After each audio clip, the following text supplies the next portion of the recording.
Ils ne sont pas une foule, mais se sentent visiblement humiliés. Eux, c'est une dizaine de manifestants venus rencontrer Zakari Lwamira, le président de l'Assemblée provinciale du Sud Kivu, ce mercredi 31 mars 2021 pour, dit-on, demander la destitution du gouverneur Ngwabidje. À côté de lui, Amani Kamanda Jacques, le rapporteur de l'Assemblée provinciale du Sud Kivu.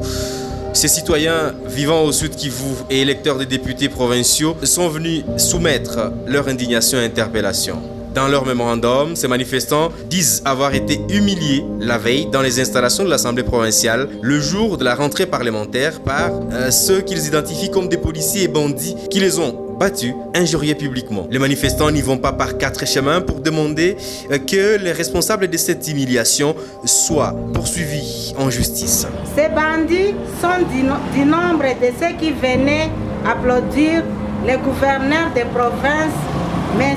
Théo Ngwabidje. Ces policiers brutaux sont ceux du gouvernorat et qui se sont retrouvés à l'Assemblée provinciale pour assurer la sécurité du gouverneur.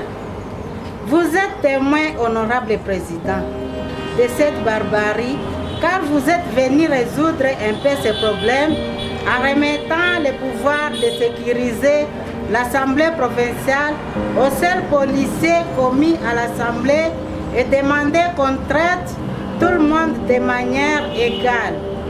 S'il n'y avait pas de problème, vous ne serez pas venus.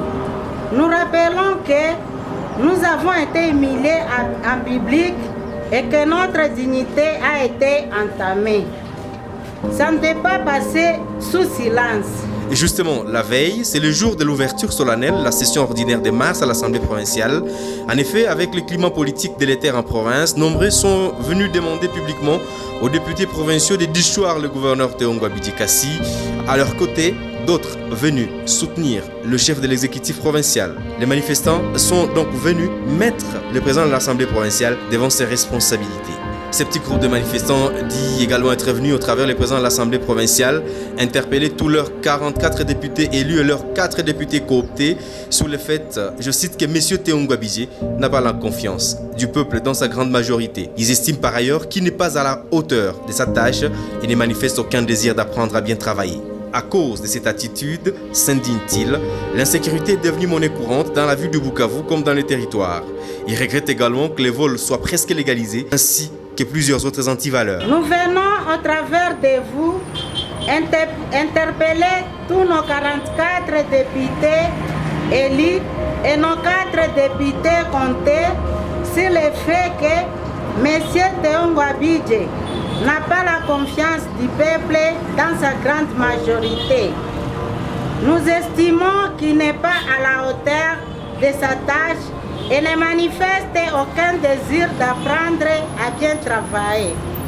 À cause de cette attitude, l'insécurité est devenue monnaie courante dans la ville de Bukavu, comme dans les territoires. Le vol est presque légalisé. La spoliation des terrains du domaine public et privé de l'État, la mauvaise gestion de toutes les ressources de la province font que notre province soit aujourd'hui invivable. Nous vous interpellons au nom du peuple de voter une motion de défiance contre le gouverneur M. Théo Ngwabidje pour le déchoir avant de le traduire en justice. C'est ça la volonté du peuple que vous représentez et vous le savez, honorable président. Zakari Lwamira, qui a réceptionné en personne le mémo de cette frange de la population qui se sent lésée, rappelle que c'est également grâce à lui que le calme est revenu ce 31 mars. Il déplore également le vol et la perte des biens des manifestants, mais appelle à établir les responsabilités à éviter de généraliser la situation. Nous vous remercions d'être venus nous voir et nous avons accueillis, c'est déjà démontré. Nous recevons aussi votre mémo. Pour le moment, je ne peux que m'arrêter par là, parce que je suis le président de l'Assemblée provinciale. Nous vous représentons valablement en ces lieux. Je suis quand même content que celui qui a parlé a rappelé que j'étais venu ici hier quand il y avait des bruits ici tout près de notre porte d'entrée à l'Assemblée provinciale du Sud Kivu. Et je crois que même hier vous avez senti que vous êtes représenté valablement.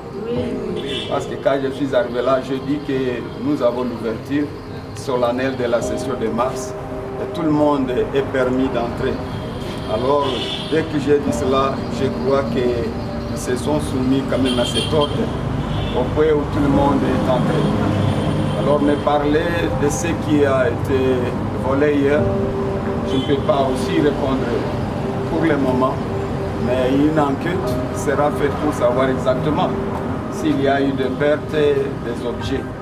Mais c'est quand même un acte que nous déplorons et nous l'avons manifesté hier. Et nous sommes là pour défendre la cause de notre population. Mais n'applaudissez pas, parce que vous aussi vous devez être des responsables. Il faudra savoir exactement qui ont fait ces gestes. Alors, ils étaient envoyés par qui? Pour le moment, je ne peux pas me prononcer de cela. Mais nous faisons comme d'habitude. Nous prenons votre mémo et nous allons nous y atteler. Et après, vous saurez la suite. Merci. Disons que le Sud Kivu fait face à une crise politique intense depuis plusieurs mois. L'Assemblée provinciale et le gouvernement provincial ne mettent plus sur la même longueur d'onde. Depuis, plusieurs initiatives ont été entreprises par des acteurs de la société civile ou encore des acteurs politiques pour demander qu'il soit démis de ses fonctions l'actuel chef de l'exécutif provincial.